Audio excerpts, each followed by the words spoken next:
नमस्कार दोस्तों, मैं राजिका अग्रवाल आपकी साइंस टीचर एक बार फिर स्वागत करती हूं आपका इस मंच पे। और आज का हमारा टॉपिक है green house effect and acid rain, यानी कि हरित गृह प्रभाव और अम्लीय वर्षा। टॉपिक पे आने से पहले जल्दी से लाइक कीजिए, शेयर कीजिए और कमेंट कीजिए सारी वीडियोस को, साथ के साथ सब्सक्राइब कीजिए हमारे इस चैनल सीईटी मिशन ज्ञान को और जुड़ जाइए भारत की सबसे बड़ी शिक्षा क्रांति के साथ। चलिए टॉपिक स्टार्ट करते हैं, लेकिन उससे पहले क्या करना है, पहले वाला जो पार्ट है उसको एक बार रिवाइज कर लेते हैं। उसके अंदर हमने पढ़ा था कि ओजोन लेयर डिप्लीशन क्या है, ओजोन दिवस कब मनाया जाता है, 16 सितंबर को ओजोन दिवस मनाते हैं। जो ओजोन है वो O3 के रूप में प्रेजेंट है वायुमंडल में, कहाँ पे, समतापमंडल में, ये था। उसके बाद हमने देखा कि CFC यानी कि क्लोरोफ्लोरोकार्बन जो है ओजोन को विक्षेपित करते हैं, उसका विक्षेपण करते हैं, और ये इसमें जो क्लोरीन और फ्लोरीन जो है इस ओजोन के साथ रिएक्ट करते हैं और उसको विक्षेपित करते हैं। क्लोरीन फ्लोरीन जो है वो स्थिर अवस्था में वायुमंडल में बने रहते हैं, जो कि बहुत ही हानिकारक है। इसके बाद देखा कि जो CFC है वो कहाँ से रिलीज होते हैं, तो रेफ्रिजरेटर, फ्रीज, AC, इनसे जो अपन यूज़ करते हैं इनसे CFC क्लोरोफ्लोरोकार्बन जो है वो रिलीज होते हैं। इसकी रोकथाम के लिए UNEP ने एक प्रोटोकॉल बनाया, वो कौन सा था, मॉन्ट्रियल प्रोटोकॉल, जिसके अंदर ये जो CFC का यूज़ है इसकी रोकथाम के लिए ये प्रोटोकॉल दिया गया। तो ये सारी चीज़ें हम किसके अंदर पढ़ चुके हैं, लास्ट क्लास के अंदर। आज हम पढ़ने वाले हैं ग्रीन हाउस इफेक्ट और एसिड रेन, यानी कि हरित गृह प्रभाव और अम्लीय वर्षा। अब ये क्या चीज़ है, ग्रीन हाउस इफेक्ट क्या चीज़ है, तो देखो इधर ग्रीन हाउस इफेक्ट में क्या होता है कि जो सूर्य से आने वाली किरणें हैं वो क्या करती है, पृथ्वी की जो लेयर है, पृथ्वी क्या करेगी, इसको अवशोषित कर लेती है, जिससे क्या होगा, अपना जो पृथ्वी है उसका टेम्परेचर जो है वो थोड़ा सा गर्म रहता है। अगर मान लो कि ये जो सूर्य की किरणें आ रही हैं, कुछ किरणें तो पृथ्वी ने अवशोषित कर ली और कुछ किरणें क्या है, दोबारा से परावर्तित होकर कहाँ चली जाती है, अंतरिक्ष में चली जाती है। अब ये जो किरणें हैं इनकी वजह से अपना जो पृथ्वी का टेम्परेचर है वो थोड़ा सा गर्म रहता है। अगर मान लो कि पृथ्वी जो है इनका अवशोषण नहीं करे सूर्य की किरणों का, तो क्या होगा भाई, आप लोगों को पता है कि अगर वायुमंडल में ये अगर किरणें बनी नहीं रहे, अपनी पृथ्वी इनको अवशोषित नहीं करेगी, तो पृथ्वी का जो टेम्परेचर है, अपनी अर्थ का जो टेम्परेचर है बहुत ज़्यादा कम हो जाएगा, यानी कि अपनी जो अर्थ है वो फ्रीज हो जाएगी। तो उसको फ्रीज होने से बचाने के लिए थोड़ी बहुत जो सूर्य की किरणें हैं वो अवशोषित होना ज़रूरी है और वायुमंडल में प्रेजेंट होना ज़रूरी है। देखो इधर भाई, सूर्य की किरणें वायुमंडल से गुजरने के पश्चात पृथ्वी की सतह को क्या करती है, गर्म करती है। जब ये किरणें आएंगी तो थोड़ी बहुत तो पृथ्वी इनको अवशोषित कर लेगी, एब्जॉर्ब कर लेगी, और कुछ किरणें वापस से परावर्तित होकर कहाँ चली जाती है, अंतरिक्ष के अंदर चली जाती है। देखिए, कुछ विकिरणों का कुछ भाग पृथ्वी द्वारा अवशोषित और कुछ भाग ये क्या है, परावर्तित हो जाता है। परावर्तित किरणों का कुछ भाग वायुमंडल में रुक जाता है तथा पृथ्वी को क्या करता है, गर्म रखता है, और इसे ही हम क्या कहते हैं, ग्रीन हाउस इफेक्ट, यानी कि हरित गृह प्रभाव। वायुमंडल में जो परावर्तित किरणें हैं वो बनी रहती हैं, जिससे जो अपने अर्थ है उसका टेम्परेचर क्या है, थोड़ा सा गर्म रहता है।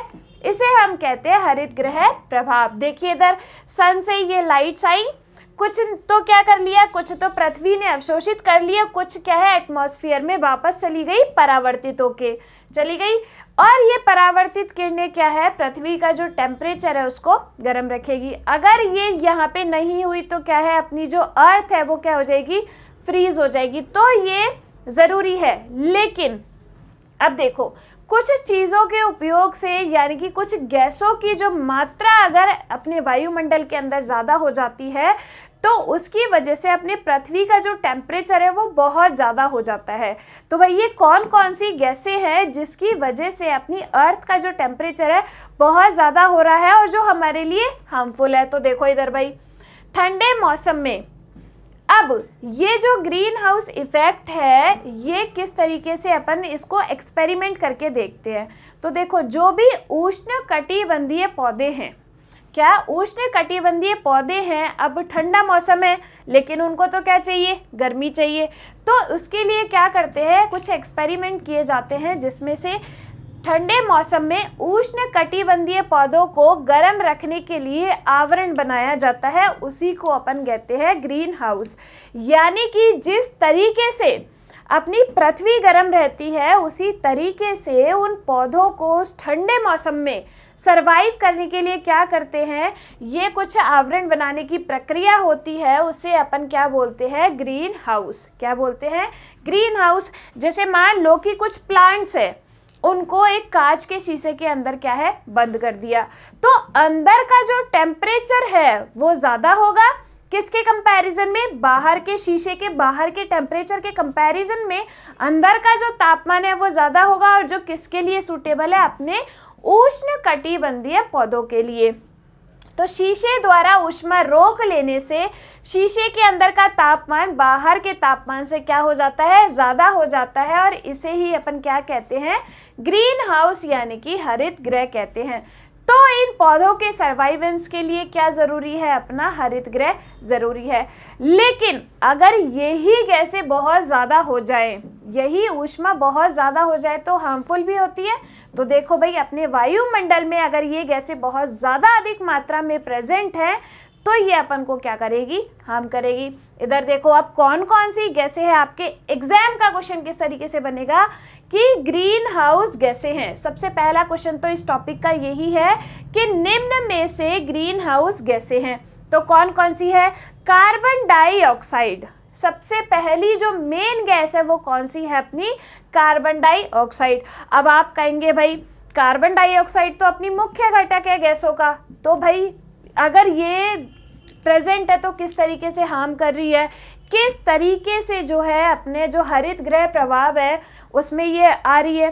तो देखो भाई, अपने को पता है कि अपने जो प्लांट्स है वो कार्बन डाइऑक्साइड इनटेक करते हैं और ऑक्सीजन क्या है, रिलीज करते हैं। यानी कि कार्बन डाइऑक्साइड श्वसन की प्रक्रिया के अंदर वो के द्वारा क्या है, वो अंदर लेते हैं। अब कार्बन डाइऑक्साइड नहीं होगी तो प्लांट्स नहीं होंगे, सीधी सी बात है। तो कार्बन डाइऑक्साइड तो ज़रूरी है, लेकिन ये हरित गृह प्रभाव में कैसे भाई मेजर रोल प्ले कर रही है। तो देखो, अगर इसकी मात्रा बहुत ज़्यादा हो जा रही है, कार्बन डाइऑक्साइड बहुत ज़्यादा हो जा रही है, तो उससे क्या होगा, कार्बन डाइऑक्साइड के ज़्यादा होने की वजह से वायुमंडल का जो टेम्परेचर है वो ज़्यादा हो जाएगा, और ये क्या करेगी, अपने वायुमंडल को क्या करेगी, अफेक्ट करेगी। तो इनकी एक लिमिटेड मात्रा ही, इन गैसों की लिमिटेड मात्रा ही वायुमंडल के अंदर प्रेजेंट होनी चाहिए। एक मात्रा से ज़्यादा अगर इनकी मात्रा वायुमंडल के अंदर प्रेजेंट होती है तो उसे अपन कहते हैं ग्लोबल वार्मिंग। देखो इधर, तो मेन तो कौन सी हो गई, कार्बन डाइऑक्साइड हो गई। उसके बाद नाइट्रस ऑक्साइड, हाइड्रोक्लोरोफ्लोरोकार्बन, हाइड्रोफ्लोरोकार्बन, ये आपको मेन याद रखना है। एग्जाम के पॉइंट ऑफ व्यू से अच्छा क्वेश्चन है कि ग्रीन हाउस गैसें कौन कौन सी है, तो आपको कौन कौन सी देखनी है इसके अंदर, कार्बन डाइऑक्साइड हो गई, नाइट्रस ऑक्साइड हो गई, उसके साथ साथ मिथेन हो गई। मिथेन भी इसके अंदर आएगा कि मिथेन जो है वो भी अपनी क्या है, ग्रीन हाउस गैस है। मिथेन, हाइड्रोक्लोरोफ्लोरोकार्बन, उसके साथ हाइड्रोफ्लोरोकार्बन जो है अपनी ग्रीन हाउस गैसें हैं।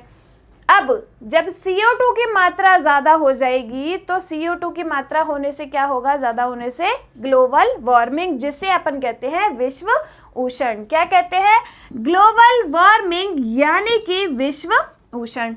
तो अगर आपसे क्वेश्चन पूछा जाए कि ग्लोबल वार्मिंग का क्या कारण है, तो क्या बताएंगे आप, CO2 की अधिकता। क्या बताएंगे, CO2 की अधिकता ही क्या है, ग्लोबल वार्मिंग। अब ये इसको क्या कहते हैं, विश्व उष्ण को, ग्लोबल वार्मिंग को, यानी कि वायुमंडल के अंदर जो टेम्परेचर जो है बहुत ज़्यादा हो जाता है उसे अपन कहते हैं ग्लोबल वार्मिंग। देखो, ग्लोबल वार्मिंग, वायुमंडल के औसत ताप में निरंतर वृद्धि हो रही है। ये जितने भी फैक्ट्री से निकलने वाला धुआं है और जितने भी अपन ये मोटरसाइकिल और जितने भी ये वाहन यूज़ में ले रहे हैं, फैक्ट्री से जो सामान बन रहा है उससे जो धुआं निकल रहा है, उसकी वजह से ग्लोबल वार्मिंग क्या है, बहुत ज़्यादा बढ़ती जा रही ये अपने जो वायुमंडल का जो तापमान है वो बहुत ज़्यादा होता जा रहा है, कंटिन्यू उसमें राइज हो रहे हैं, उसको अपन कहते हैं ग्लोबल वार्मिंग। चलिए अब आगे। तो ये था अपना क्या, जो भी ग्रीन हाउस इफेक्ट था, ग्रीन हरित प्रभाव था वो। इसे क्वेश्चन किस तरीके से बनेगा, तो इसका मेन जो क्वेश्चन है यही बनेगा कि ग्रीन हाउस गैसें हैं तो कौन कौन सी गैस आ जाएगी अपनी इसमें, मेन तो आ जाएगी कार्बन डाइऑक्साइड, उसके बाद अपनी आ जाएगी मीथेन, नाइट्रस ऑक्साइड, हाइड्रोक्लोरोफ्लोरोकार्बन जो है अपनी हरित गृह प्रभाव की गैसें हैं। ये आपको सब इसके अंदर याद रखना है। एनवायरमेंटल इफेक्ट में दो चीज़ हम पढ़ चुके हैं। पहला कौन सा था अपना, ओजोन लेयर डिप्लीशन। सबसे ज़्यादा क्वेश्चन इन्हीं 3 टॉपिक से बनते हैं। अगर इस टॉपिक के अंदर से क्वेश्चन बनता है तो इन्हीं 3 से बनेगा। कौन कौन से, ozone layer depletion, green house effect, और थर्ड अपना बनता है एसिड रेन। अब आप पूछेंगे भाई एसिड रेन क्या है, तो एसिड रेन को अपन कहते हैं अम्लीय वर्षा। क्या कहते हैं, अम्लीय वर्षा। अब ये अम्लीय वर्षा क्या है, तो क्या होता है कि जो SO2 यानी कि सल्फर डाइऑक्साइड और NO2 नाइट्रोजन ऑक्साइड जो है, ये अगर जलवाष्प के साथ अभिक्रिया करते हैं, किसके साथ, जलवाष्प के साथ अभिक्रिया करके क्या बनाते हैं, H2SO4 यानी कि सल्फ्यूरिक एसिड, और क्या बनाते हैं, नाइट्रिक एसिड यानी कि HNO3। क्या बनाएंगे, सल्फ्यूरिक एसिड। जब ये जो फैक्ट्रीज है इनसे क्या निकलता है, सल्फर डाइऑक्साइड यानी कि SO2 और नाइट्रोजन ऑक्साइड यानी कि NO2। ये क्या करेंगे, ऊपर जाके जलवाष्प से अभिक्रिया करेंगे, और जलवाष्प से अभिक्रिया करके क्या बना लेंगे, H2SO4 सल्फ्यूरिक एसिड और नाइट्रिक एसिड HNO3 बना लेंगे। और वो क्या करेगा, वर्षा के रूप में जो है पृथ्वी के ऊपर आएगा, तो उसका जो pH है वो कितना होता है, तो उसका pH होता है 5.4। अब इसका pH क्या है, जैसे मैंने आपको जब अम्ल क्षार पढ़ाए थे, एसिड बेस पढ़ाए थे, उसके अंदर आपको बताया था मैंने कि अगर 0 से 7 के बीच में pH है तो वो क्या है, एसिडिक है यानी कि अम्लीय है। अब देखो एसिड रेन की कितनी है, अप्रॉक्स 5.4 जो है एसिड रेन की pH वैल्यू होती है। तो ये क्या हो गई, अपनी अम्लीय वर्षा हो गई। तो जब ये सल्फर डाइऑक्साइड और नाइट्रोजन ऑक्साइड जलवाष्प के साथ अभिक्रिया करते हैं तो क्या बना लेते हैं, सल्फ्यूरिक एसिड और नाइट्रिक एसिड बना लेते हैं, जो वर्षा के साथ किसके ऊपर आ जाते हैं, पृथ्वी के ऊपर आ जाते हैं, और उसी को अपन कहते हैं अम्लीय वर्षा। क्या कहते हैं, अम्लीय वर्षा यानी कि एसिड रेन। देखो इधर, अब भाई ये जो एसिड रेन है वो क्या कर रही है, किस तरीके से जो अपन को हार्म कर रही है। तो देखो आप लोगों ने सुना होगा जब मम्मी कहती है कि जब मौसम की पहली बरसात होती है तो इसमें मत नहाओ, बीमार पड़ जाओगे। तो वो जो पहली बरसात होती है वो क्या होती है, ये एसिड रेन ही होती है। उसकी pH वैल्यू जो है वो कम होती है, जो हमारे लिए सही नहीं है। तो इसी वजह से मौसम की पहली बरसात में नहाने को क्या करते हैं, मना किया जाता है। देखिए इधर, अम्लीय वर्षा प्राकृतिक रूप से अम्लीय होती है। इसकी pH वैल्यू कितनी होती है, अप्रोक्सीमेटली 5.4। उद्योगों से निकलने वाला सल्फर डाइऑक्साइड तथा नाइट्रोजन ऑक्साइड जो है जलवाष्प के साथ अभिक्रिया करके क्या बना लिया, सल्फ्यूरिक एसिड बना लिया, नाइट्रिक एसिड बना लिया, और ये ही जो क्या है वर्षा के साथ नीचे आते हैं, बारिश के साथ नीचे आते हैं, इसी को अपन बोलते हैं एसिड रेन। देखिए इधर, H2SO4 तथा HNO3 वर्षा को ही क्या बोलते हैं अपन, अम्लीय वर्षा कहते हैं। अब देखो ये एक चीज निकल के आई, मार्बल कैंसर। ये क्या होता है, तो आपने बचपन में पढ़ा होगा कि जब एसिड रेन होती है उसी की वजह से अपना जो ताजमहल है उसका कलर जो है क्या हो गया है, थोड़ा येलोइश हो गया है, वो मतलब फीका सा पड़ गया है, येलो कलर का हो गया है वाइट से, उसका जो स्टोन है। तो इस एसिड रेन की वजह से ही ये जो स्टोन का कलर है वो वाइट से क्या हो गया, अपना येलोइश हो गया। उसको ही अपन क्या बोलते हैं, मार्बल कैंसर। क्या कहते हैं, मार्बल कैंसर कहा जाता है। किसकी वजह से हुआ, एसिड रेन की वजह से। एसिड रेन किस रूप में होती है, H2SO4 तथा HNO3 यानी कि नाइट्रिक एसिड के रूप में। तो आ गया समझ में मार्बल कैंसर किसे कहा। ये जो संगमरमर का जो अपना पत्थर है वो खराब हो जाता है, उसको अपन बोलते हैं मार्बल कैंसर। क्या कहा जाता है? Marble cancer. ये जो एसिड रेन है वो किस तरीके से अफेक्ट कर रही है चीज़ों को, अपने जो पत्थर है, जो स्टोन है, उसको ख़राब कर रही है। साथ के साथ जो अपने प्लांट्स हैं उनको भी अफेक्ट करती है, और जो भी जलीय जंतु है, जलीय जो जीव है, वो इस एसिड रेन की वजह से मर जाते हैं, तो उसको अफेक्ट कर रही है। तो मतलब पूरे इकोसिस्टम को ये अपना क्या कर रही है? प्रभावित कर रही है। पौधों को प्रभावित कर रही है, अपने जलीय जीव जंतुओं को प्रभावित कर रही है, जितनी भी अपनी ये मार्बल्स हैं उनको प्रभावित कर रही है। साथ के साथ भूमि की जो उर्वरकता है उसको भी कम कर रही है, उसको नष्ट कर रही है ये एसिड रेन। देखिए इधर इसके प्रभाव क्या क्या है? संगमरमर को पीला कर देती है, मिट्टी की उर्वरता को कम या नष्ट कर देती है, पौधों के पौष्टिक स्तर को नष्ट कर देती है, और जलीय जीवों के लिए भी ये हानिकारक है। ये देखो किस तरीके से ये जो है कॉज कर दे रही है, यानी कि पीलापन जो है अपने इन चट्टानों पे, इन पे जो पत्थर है, ये मार्बल है, उस पे हो जा रहा है। साथ के साथ ये जो प्लांट्स है उनका न्यूट्रिएंट जो है उसको नष्ट कर देती है, तो अपनी पौधों की जो पौष्टिक क्षमता है वो कम हो जाती है। साथ के साथ जो फर्टिलिटी है, उर्वरकता है भूमि की, मृदा की, उसको कम कर देगी। जितने भी जलीय जीव जंतु है उसको भी अफेक्ट करती है, उनको मार देती है। तो एसिड रेन इस तरीके से हमारे लिए हार्मफुल है। तो आपसे क्या इसमें क्वेश्चन पूछा जा सकता है? तो इसमें से क्वेश्चन पॉसिबिलिटीज़ ये है कि एसिड रेन की पीएच कितनी होती है। सबसे पहला क्वेश्चन ये बनेगा। दूसरा क्वेश्चन बनेगा कि किस रूप में जो एसिड रेन है वो होती है। तो अपने को क्या लिखना है? H2SO4 तथा HNO3। इसमें कौन से अम्ल बनेंगे? अपने सल्फ्यूरिक एसिड और नाइट्रिक एसिड। तो इस तरीके से ये जो 3 टॉपिक है अपने वो कंप्लीट होते हैं। एक बार रिवाइज कर लेते हैं क्या क्या हमने पढ़ा आज की क्लास के अंदर। ग्रीन हाउस इफेक्ट ये क्या था कि जब सूर्य की किरणें पृथ्वी पर आती है तो कुछ जो किरणें हैं वो पृथ्वी के द्वारा अवशोषित कर ली जाती हैं, और कुछ किरणें क्या हैं? परावर्तित हो जाती है। तो जो परावर्तित किरणें हैं वो वायुमंडल में प्रेजेंट होती है, उसी को अपन कहते हैं ग्रीन हाउस इफेक्ट। इसी की वजह से जो पृथ्वी का जो तापमान है वो क्या रहता है? थोड़ा सा गर्म रहता है। अगर ये वायुमंडल में इस तरीके से ये किरणें प्रेजेंट नहीं होंगी तो क्या होगा भाई? अपनी जो पृथ्वी है, अपनी जो अर्थ है वो क्या हो जाएगी? फ्रीज हो जाएगी। ग्रीन हाउस गैसेस कौन कौन सी है? तो कार्बन डाइऑक्साइड जो है अपनी मेन गैस है, उसके साथ नाइट्रस ऑक्साइड और मीथेन, हाइड्रोक्लोरोफ्लोरोकार्बन अपनी ग्रीन हाउस गैसें हैं। उसके बाद हमने पढ़ा एसिड रेन। एसिड रेन के अंदर उसकी पीएच कितनी होती है? 5.4 जो है अपनी एसिड रेन की पीएच होती है।